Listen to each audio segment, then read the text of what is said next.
Well, good morning. I love you, peculiar people. Suppose when you drove up here this morning, the sign outside the building said, a peculiar church, a peculiar people. Would you have come in? Well, our text, 1 Peter 2:9 from the King James translation of all things, says, but you're a chosen generation. You're a royal priesthood. You're a holy nation. You're a peculiar people. Literally means people belonging to God. That's who we are. People belonging to God.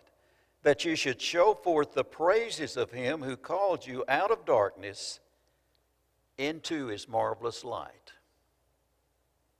I want to share with you something to begin with that I am told 98% of Church of Christ members do not know.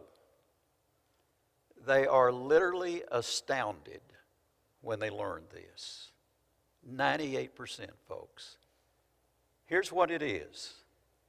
In 2020 census, there are over 3,113,000 Church of Christ members in the world. A little over 1 million in the United States, over 2 million in the rest of the world. In 27,000 congregations growing very rapidly. We need to remember those people in prayer. People are watching this because it goes all over the world. And we say, bless you. We're thankful for how God is using you and how you're proclaiming the Word of God. We've had this incredible growth just in the last few years while we've been declining over in the United States. Number two, we must read, teach, and follow the Bible. Claude, Romans 10:17, faith comes by hearing, and hearing by the Word of God. Every survey, every poll that I have seen the last 5 years talks about how our reading of the Bible is so greatly declined. It's unbelievable, the polls and surveys, and I'll give you just a few examples here. But instead of that, 93% of all American homes still have a Bible in it. While the rest of the world is trying to get a Bible, 93% of our homes have a Bible in it. And yet all of these graduating seniors that we love, we're so thrilled. We're glad you graduated. We rejoice with you. We just had a special service with you. Only 6% polls say of our graduating seniors have read the Bible through one time. Don't blame the schools, folks. We always want to blame somebody else, don't we? That Bible's been right there in our homes. It's been there every day a week, 7 days a week, 24 hours a day. 6%, 1 out of 16 plus, have even read the Bible through one time. We have a desperate problem as far as our Bible knowledge, as far as reading the Bible. Less than 1/4 of people in the United States, according to study, have read the entire Bible. Less than 1/4.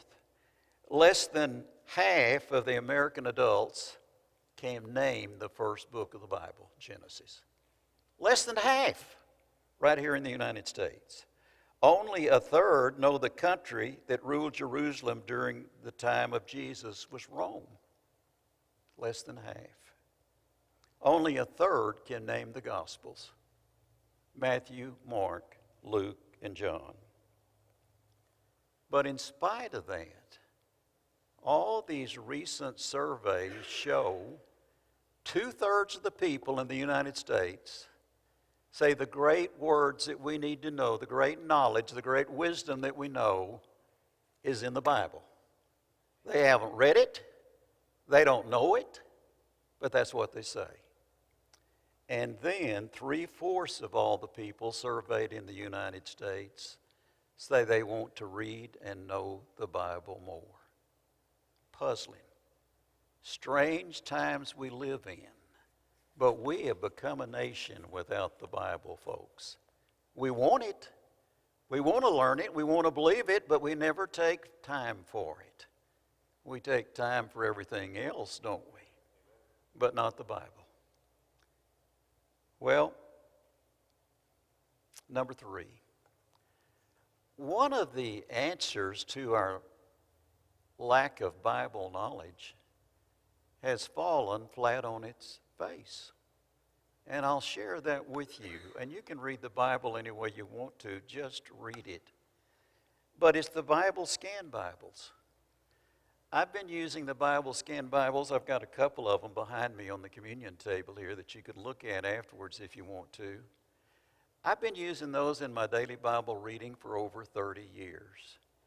It's incredible how much more you learn and how much faster you learn it. It's unbelievable what's available to us. We buy every new thing. We have every new gadget, but we don't keep up with what's available in the Bible, do we? And it would solve many of our problems. Let me give you a few examples right here. If you're interested in learning, if you're interested in retention, 70% of what you read, by the way.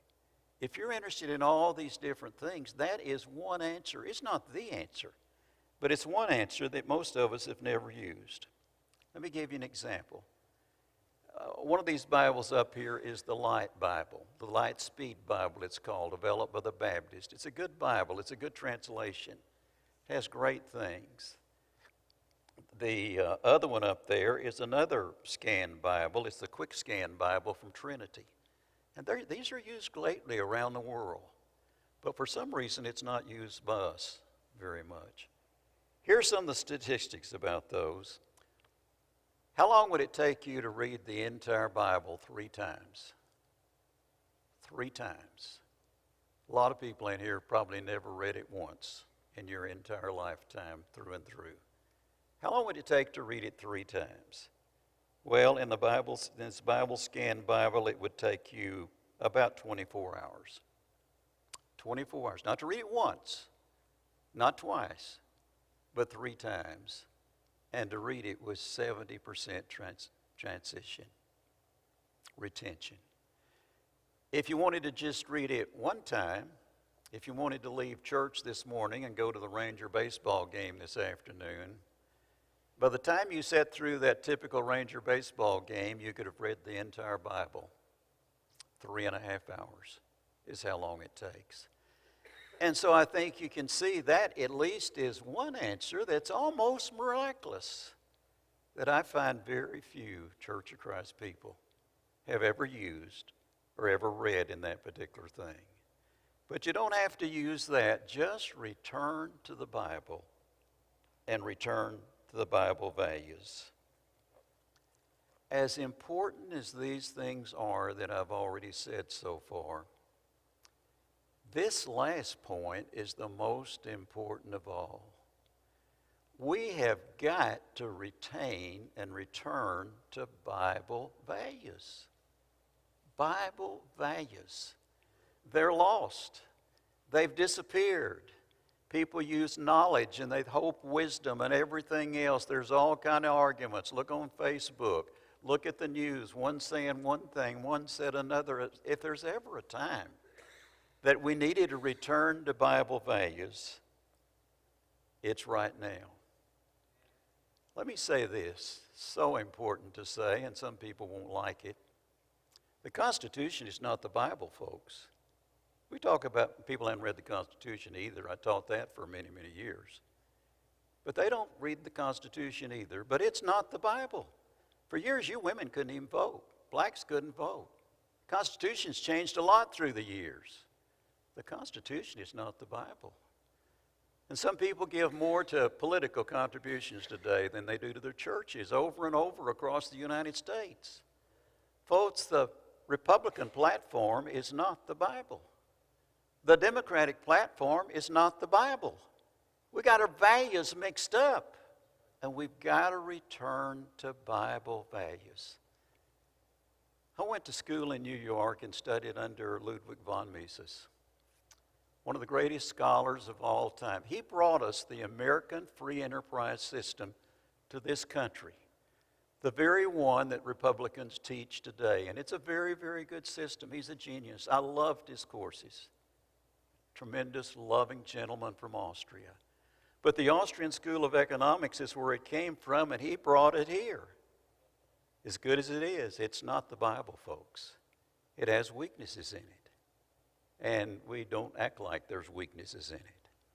And the very next few years after I studied to him, guess where I went? I went to the University of Tennessee. And guess who their great teacher and great scholar was? Arthur Schlesinger. He's really the father of the democratic value system as far as the economy is, as far as how we work, as far as our system there. And both of them, I talked to both men. I know both men, knew both men. They'll tell you we need a blending of the two systems there. But you know what? We can't get along today. We say it's got to be my way or the highway. It's got to be all or nothing. How many of you, better not ask this, but how many of you, don't raise your hand, how many of you husbands do that with your wife? Hope I don't see any hands up. And I don't see any hands up. Folks, we live in a world of give and take except on Bible values. But Bible values are eternal. And some things are always right and some things are always wrong. And Bible values are always right. Let me give you a few examples, and I appreciated your prayer so much, Claude. Some Bible examples that would change this country very, very quickly, that would change this world.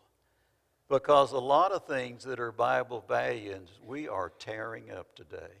We are disregarding in our everyday life, in our everyday homes. Acts 20 and 25. Jesus said it's more blessed to give than it is to receive. Ray, you and I were taught from our very earliest day to get a job, make a lot of money, hold on to a lot of money, have the best cars, have the best things, have the biggest house. Things are what make you happy. How many were taught that? Everybody in here was taught that, weren't you? And we came up in a world of things. And we were taught to not like the government. You know, the government's us. We never admit that, but the government's us, folks. And we talk about the government being something terrible. Go ahead and cheat on your taxes. They may give the money away that you don't need anyway. And so we have all these things going. Wow. Now, what's our young people going to think? What are they going to believe? They're going to believe in work, money, things. Government's terrible. It may help somebody that doesn't need help. And it's tore up our system. Our own government, our own way of life divides homes.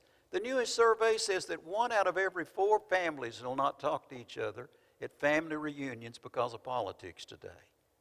Isn't that something? But the Bible principle, the value that lasts forever, it's more blessed to give than it is to receive. Do you dislike anybody like that?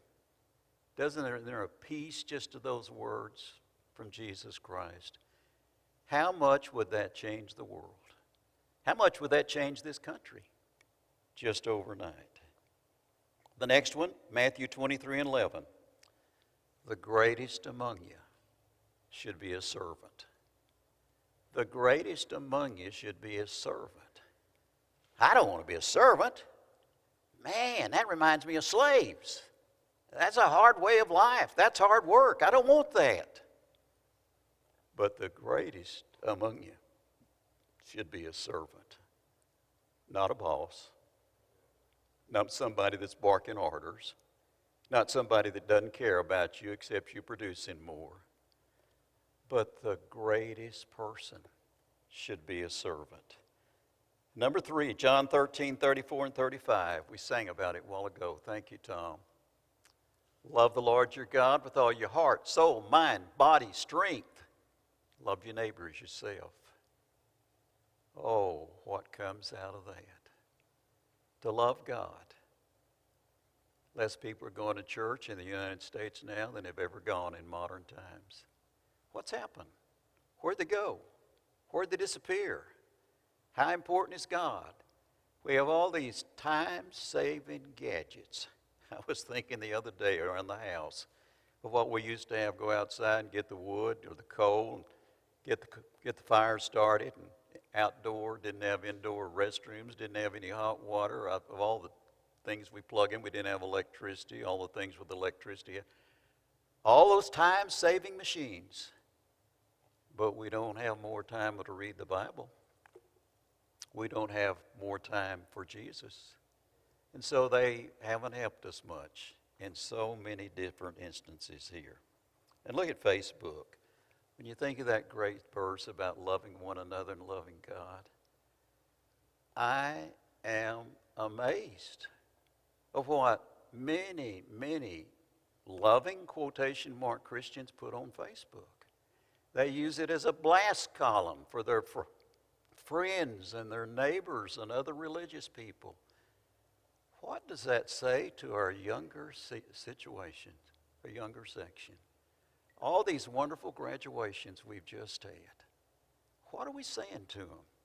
More important than books, what are we saying to them with our own lives and with our own examples? And then honesty, another basic Bible value. Really learn to love to listen. Really learn to care about people. And the untouchable. The thing everybody argues about, fusses about, screams about, but we don't talk about it in church. The sanctity of life, folks. The value of life is important. And how important life is. Did you know that 1 out of every 4 women in the United States today, that's present, that's right now, has had an abortion? 1 out of every 4. You know who that psychologists tell us are the most receptive to obeying the gospel today? Is the person, the woman who's had an abortion. She is so guilt-ridden. She's looking for salvation. She's looking for peace. 1 out of every 4. Yes, we don't need abortion. There is sanctity of life. It's so very, very important.